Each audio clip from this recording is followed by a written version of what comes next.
قوله فمن شاء منهم إلى الجنة فضلا منه ومن شاء منهم إلى النار عدلا منه إلى آخره.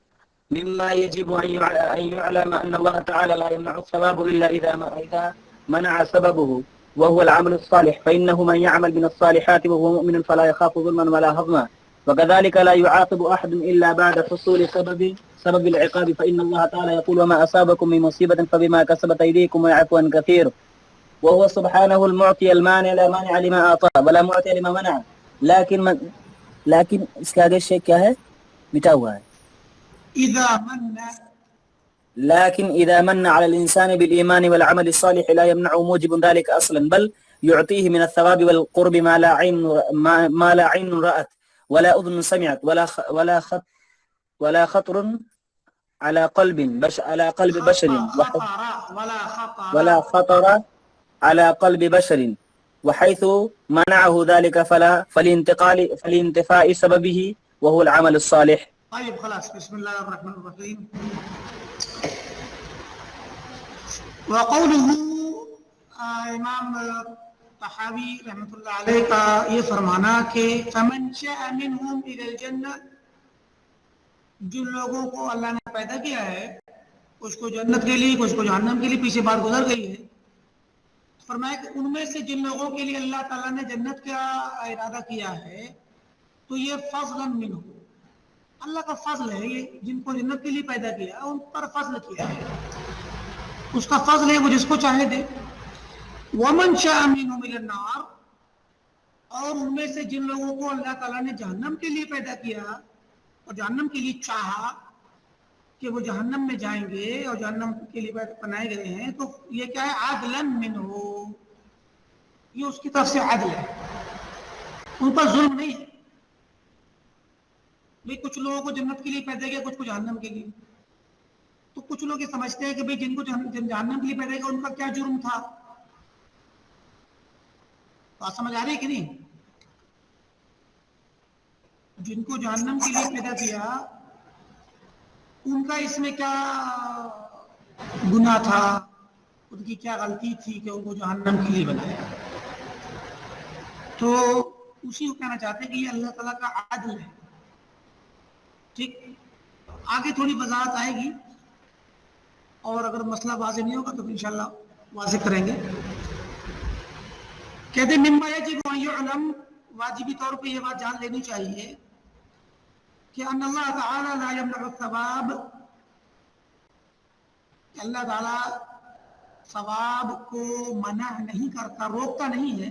منع کرنا مطلب روکتا، ثواب نہیں روکتا ہے. الا اذا منع سببه، مگر کب روکے گا؟ جب اس کا سبب ہی ممنوع ہو، رکا ہوا ہو، منتفی ہو، ناپائل ہے. یعنی اگر ثواب کا سبب نہیں ہے تو اللہ تعالیٰ آپ کو ثواب نہیں دے گا، اور اگر سبب ہے تو ثواب نہیں ہے. سمجھ رہے کہ نہیں؟ تو سبب ہے اگر تو ثواب کو منع نہیں کرے گا، دے گا. اس کو تو بہانا چاہیے ثواب دینے کے لیے، اور اگر ثواب کا بہانہ نہیں ہے تو پھر ثواب نہیں دے گا. کیسے دے گا؟ اسی لیے کہتے ہیں نا کہ امتحان میں طالب علم کو چاہیے کہ سوال چھوڑے نا، کچھ نہ کچھ ضرور لکھ دے، چاہے کچھ بھی نہ آتا تب بھی کچھ لکھ دے. کیونکہ اس میں کیا ہوتا ہے نا، مدرس کو بہانہ مل جاتا ہے. آپ کے کسی لفظ میں کوئی ایسا مفہوم نکل رہا ہوتا ہے جس سے نمبر دینے کے لیے مدرس بہانہ ڈھونڈ لیتا ہے کہ چلو اس لفظ کی وجہ سے ایک آدھ نمبر دے دو. لیکن آپ نے اگر خالی چھوڑا رکھا پورا پیج، صفحہ خالی ہے، سوال لکھا ہی نہیں ہے، تو اب نہیں ملے گا. انشاء گھنٹی ہم پڑھاتے تھے پچھلے سالوں میں، تو انشاء میں خاص کر ہم ایسا کرتے ہیں کہ طالب علم کو مان لیجیے ہم نے کوئی عبارت دی ہے کہ ترجمہ کیجیے. اب اس نے ترجمہ اپنی طرف سے کیا ہوا ہے، جملہ پورا غلط ہے، ترجمے کا ترجمہ پورا غلط ہے، لیکن اس ترجمے کے جملے میں ایک دو لفظ بھی اگر ایسا ہے جو اس کے ترجمے میں صحیح سیٹ ہوگا تو طالب علم پر ایک طرح سے ہم پورا نمبر کاٹنے کے بجائے حالانکہ جملے کو دیکھیں جو ہے وہ تو بیکار ہے، غلط ہے. تو کبھی کبھی ایسا ہوتا ہے کہ ہم طالب علم کو چاہتے ہیں کہ چلو کوئی بات نہیں، 10 نمبر کا سوال ہے، پورا 10 جا رہا ہے، بچے نے کوشش تو کی ہے نا کچھ تو بنایا ہے، کچھ لفظ استعمال کیے، ٹھیک ہے، اس کی حساب سے جتنا مستحق بن رہا ہے اس کے لیے بہانہ نکال لیتے کہ چلو 1-2 نمبر جو بھی جتنے کا مستحق بن سکتا ہے اتنا نمبر دے دو. لیکن اب کوئی بچہ ہوتے مجھے تو ترجمہ نہیں آتا کیسے کروں، اب اس نے سرے سے کچھ کیا ہی نہیں، لکھا ہی نہیں، خالی چھوڑ دیا، اب کہاں سے نمبر ملے؟ اس لیے یہی چیز ہے کہ اگر سب ثواب کا سنیں ملے گا شاید.